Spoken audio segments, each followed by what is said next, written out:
নমস্কার বন্ধুরা, কেমন আছো তোমরা সবাই? আশা করি তোমরা সবাই ভালোই আছো।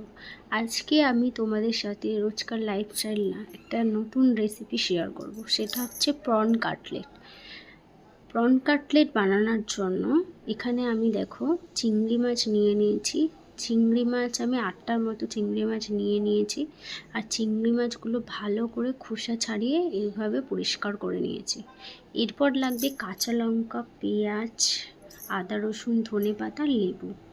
প্রথমে দেখো চিংড়ি মাছগুলো মাথার দিক থেকে মাছ বরাবর ভালো করে কেটে নিতে হবে। তারপর একটু ছুরির সাহায্যে ভালো করে ওগুলোকে জয়েন করে দিতে হবে, যাতে মাছটা খুব ভালো করে ফ্রাই করতে পারি আমি।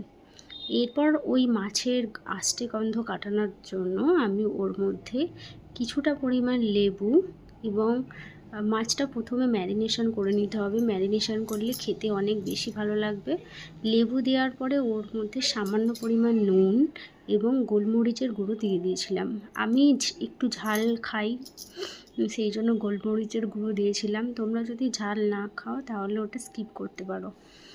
যাই হোক, গোলমরিচের গুঁড়ো দিয়ে আমি ওটাকে প্রায় আধ ঘন্টার মতো ম্যারিনেশনের জন্য রেখে দিয়েছিলাম, যাতে লেবুর রস আর নুনটা ভালোভাবে মাছের মধ্যে ঢুকে যায়। এরপর দেখো আমি ওই কাঁচা লঙ্কা, তারপর ধনেপাতা, আদা, রসুন ও পেঁয়াজটাকে ভালো করে পেস্ট করে নিয়ে চলে এসেছি। এরপর ওর মধ্যে সামান্য পরিমাণ নুন মাখিয়ে তারপর মাছের মধ্যে মশলাটাকে ভালো করে মাখিয়ে নেব। আর যেন মশলাটা এমনভাবে মাখাতে হবে পুরো মাছের মধ্যেই একদম চলে যায়। এরপরে দেখো অন্য একটা বাটিতে আমি 2টো ডিম ফেটিয়ে নিয়েছিলাম এবং ডিমের মধ্যে সামান্য পরিমাণ নুন দিয়ে ভালো করে ওটাকে গুলে নিয়েছিলাম। তারপর একে একে মাছগুলো আমি নিয়ে ভাজতে শুরু করব। তোমরা একের পর এক রেসিপিটা দেখতে থাকো।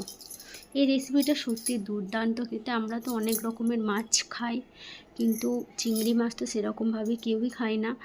তো আমারও এই রেসিপিটা জানা ছিল না, আমি আমার শাশুড়ি মার থেকে জেনেছি। উনি এই রেসিপিটা আমাকে শেয়ার করেছেন, তো আমি সেই জন্য তোমাদেরকে শেয়ার করলাম। দেখো তোমাদের ভালো লাগে কি না। এরপর দেখো আমি এক একটা মাছকে ভালো করে বিস্কুট গুঁড়োর মধ্যে কোট করে নিয়ে, তা এত ভালোভাবে করতে হবে না যেন ফেটে না যায়। আর আমি ডবল কোটিং করে নিয়েছিলাম, ডবল কোটিং করলে ফেটে যায় না। দেখো বিস্কুট গুঁড়োয় কোটিং করার পর আমি ডিমে ভালো করে চুবিয়ে নিয়ে আবার একবার বিস্কুট গুঁড়ো দিয়েছিলাম।